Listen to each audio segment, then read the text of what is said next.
I literally just walked out of the theater. It's almost 2 a.m. I'm exhausted, but there's no way I was going to go to sleep before talking about Spider-Man Brand New Day. And as promised, I said I was going to bring an episode. So don't worry. This is a completely spoiler-free review. I just want to give you my immediate thoughts while they're fresh. And then next week, I'll do a full spoiler discussion once everyone has had a chance to see the film. So let's get to it.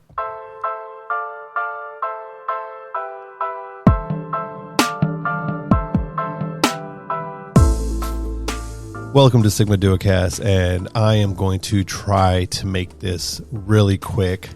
I'm your host, Rick, and I'm going to be talking about Spider-Man Brand New Day. As I just said in the opening, that just got done watching it. I'm exhausted, so I'm going to give hopefully 10-15 minutes, spoiler-free, give you my quick thoughts, and then I want to come back to talk about it probably next week or a little bit later, because there's a lot of stuff to talk about with Spider-Man and even Doomsday from Comic-Con. So let's get right into it. So first off, I absolutely love this movie. I'm not going to rank it tonight because I actually want to rank every live action Spider-Man movie together in the future episode that I'm going to do. And I'm also not going to give it an official Sigma score just yet, because I think I'm going to just rescore all the films when I do that ranking. I'll just do a whole Spider-Man episode. So, but what I'll confidently tell you right now is that this is somewhere in the 9 to 10 territory for me. Okay, just as you guys know, with the reviews I do from 1 to 10, 10 being the best. So it's in the 9-10 area. And again, I'm gonna have to do that. So overall, though, I mean, this movie was extremely refreshing. I mean, this was the Spider-Man movie that I've been waiting from the MCU. That is, the biggest compliment that I can give this movie is that it reminded me of the Tobey Maguire and the Andrew Garfield films. Not because it copies them in any way, but because Peter Parker finally feels like an adult who's trying to balance life, responsibility, work, relationships, and ultimately being Spider-Man. This movie finally lets Tom Holland's Peter Parker breathe. The storytelling is very well grounded. A lot of the conflict that Peter interacts or has in this film, it's what, if you're a big Spider-Man fan, it's what you've known, it's what you've read in the comics, it's what the cartoons, the other live action films, the video, all that stuff. It's what it captures. It's Peter trying to balance life with a dual identity. I felt it very rushed it in the Tom Holland ones, and obviously he had like the whole handicap of like Tony Stark around all the time, in a sense, or trying to be in his footsteps. Like there's always some type of MCU character support to progress, and it kind of, I don't know, for me it always kind of took away. Don't get me wrong, I love Homecoming, Far From Home, No Way Home. I like those movies, but this one is what really set. And ironically, I actually think that this is where Tom Holland officially becomes Spider-Man. I know that sounds strange considering this is his 4th solo movie, but after you watch it, I think you'll understand exactly what I mean. And so I'm telling you, it's amazing. I love it. I want to talk a little bit about the performance. Tom Holland, this is, like I said already, this is easily my favorite Tom Holland performance as Peter Parker. You can tell he's just very seasoned. He's very, he knows the character well now. But ultimately, is that he's now caught up to his like real life. I mean, Tom Holland just turned 30 years old, right? And, we're led to believe that, I don't know, Peter Parker's probably, let's see, 20, if he graduated as 18, 21, 22, something like that. But it doesn't feel that. It feels much older because, like, he was in the high school ones and the other ones. So it's really locked in. Like, they really locked in. And the movie takes like a 4-year jump They don't really say that like clear, like 4 years later or nothing like that, because they don't want to mess up timeline just in case. But it insinuates that because they talk about how the way you figure out that timeline without spoiling anything, it's not big of a spoiler, but I'm not going to spoil it, is the duration that you've learned from MJ and Ned, and then that's how you figure out like, okay, timeline wise, how much time has gone by. So, anyways, I think it's just really well done. The character support this Peter and Tom Holland's Spider-Man very well. The action in this movie. So I do want to kind of take a moment and just say that I am a huge Insomniac Marvel Spider-Man, the video game fan, both the first, second, and Miles spinoff. And I'm going to tell you guys right now, if you're a fan of those games, the action reminded me so much of the Insomniac Spider-Man games.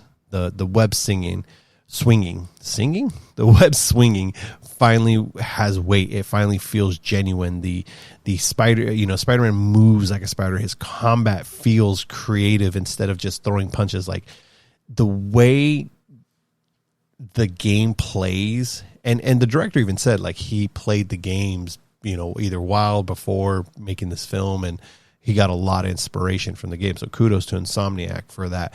But I mean, you can see it, like knowing that comment that the director made about the having played the games and then seeing the film, you're like, dude, you clearly played the games. And that's amazing. Like you could even, again, I want to dissect this so much more a little bit later, but I mean, you could even go off and say, even though Spider-Man's adapted from comic books and obviously all the stuff that's already out, you can almost damn near say that the movie was adapted from the game. That's how like recognizable it is to me, from on the phone and doing stuff, customizing your gadgets, to the action, some of the fights, some of the characters that it's just, it was too close to it, and that's again another big compliment I'll give this. Like the games are amazing, and this does a great thing. The other big thing was the suit. They actually had a practical suit this time on Tom Holland. He, you can tell majority of the time he was wearing an actual suit, where the last couple movies he's been wearing like, ironically it's a suit, but it's like a mocap suit. Cause he has like the Iron Spider stuff and all that, which always felt weird to me. Like when you see set pictures and it's like Tom Holland in a mocap suit, like, dude, you couldn't put like a Spider-Man suit on him. Like, I don't know. It was just always weird to me. So seeing this, like they definitely, you can tell he's in a suit half the majority of the time. And the suit looks amazing. It's inspired by obviously Tobey Maguire and Andrew Garfield's Spider-Man. Now that Tom Holland's Peter has met the other Peters. So you can tell there's inspiration there. And so I don't know. It just looked, it was so refreshing to see a actual suit versus the digital suit, because it makes a big difference. Really quick, some of the supporting cast, again, no spoilers. The MCU characters, they felt earned. They didn't feel, there's a couple in there, and they didn't feel like they were just like thrown in there as a quick like cameo, haha. No, they actually made sense. They helped progress the story. They helped progress Peter's story. So that was really amazing. It wasn't like a whole spotlight. Hey, look, it's this character or this person.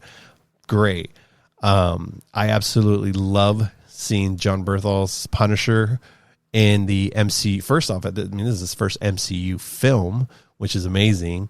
But also it's him and Spider-Man. Seeing them interact, it's so great. I mean, because these guys have real-time chemistry outside of the films. I mean, they helped each other audition for both Punisher and Spider-Man. Like, these guys are big pals, all the way going back to the first film they did, which was called The Pilgrimage, which was an interesting movie. And I highly recommend watching Hot Ones on YouTube. Berthal and Holland were both on there, and it was amazing. It's probably one of my favorite episodes. They are something else. And you just seeing that alone tells you the chemistry they have. So easily knowing that they're good friends in real life, like the scenes they had together, it just translated so well. It was incredibly natural. So that was another big highlight, is like, I wanted more of Frank and Peter. Like, it was just great. Like they did it fantastic. I'm not going to deep dive into Sadie Sink's character, Sadie Sink from Stranger Things, but I will say she was fantastic. The runtime and the pacing of the film, yes, it's about a 2 hour and 25-minute film, roughly. And honestly, I never once checked my watch. The pacing kept me invested the entire time, and every scene felt like it was moving forward, moving Peter's story forward. There is one post-credit scene at the very end. Be sure to stay it. Most people will think it's nothing. Some people won't get it. If you know, what the post-credit scene is. I think for me personally, it can mean a variety of things. I'm going to deep dive that on the next episode, but it's I have my theory, and that's all I'm going to say. It's great. It's amazing. So again, overall, I absolutely loved Spider-Man Brand New Day. This will not be my final review. I just wanted to get out a quick episode because I want everyone to experience it first before I deep dive, because there is actually a lot to talk about. There is a lot to talk about, and it's 2 a.m. right now, and I'm super tired. But if you're curious on my thoughts on Spider-Man, I thought it was great. I absolutely loved it. Arguably is going to be my favorite Tom Holland Spider-Man movie, so that might say a lot to some people. But it's great. Next week, we'll deep dive into spoilers, Easter eggs, performances, post-credit scenes, and where this leaves Spider-Man going forward. We'll get into all that. Until then, again, I just wanted to give you guys the thoughts of the film. I highly recommend to go watch it. It's not shown on IMAX, unfortunately. I saw it in DFX. My brother saw it on 4DX, and he said that was amazing. I think that was the first time he experienced that. If you don't know what 4DX is, go check it out. Essentially, it's an experience. It's a ride. Like these chairs are they move, and when I say move, they're not like simple like a D box, just a couple little rumbles here and there. No, these things move. Like you got to wear a seatbelt when you get in these things, and I would love to experience this one with it, because I feel like this would be a good movie for that. But anyways, somewhere around the 9 out of 10. I'm going to rate and rank all the Spider-Man movies soon, and you guys will get my official score. But it's definitely up there. Yeah, go check it out, man. Please go watch the movie. I don't even know why I said please. like I made the movie. You guys know me, man. I like to support the box office, and that's the other thing. I can't wait to see what box office returns look like. There's some heavy rumors that this movie is poised to make more on its opening weekend than Endgame, which is crazy. But it's the power of Spider-Man, man. Spider-Man is huge. Like, just Spider-Man alone can topple the Avengers if needed. So, I don't know. Go check it out. Go watch the movie. It's awesome. I loved it. You'll definitely love it if you've liked the previous Holland movies or any of the Spider-Man movies, and especially the Insomniac Spider-Man game. It's great. So, till next time, guys, stay tuned when that next episode comes out. Hopefully, I'll do it sooner rather than later, because I want to talk so much more about this movie. But anyways, yeah, go check it out.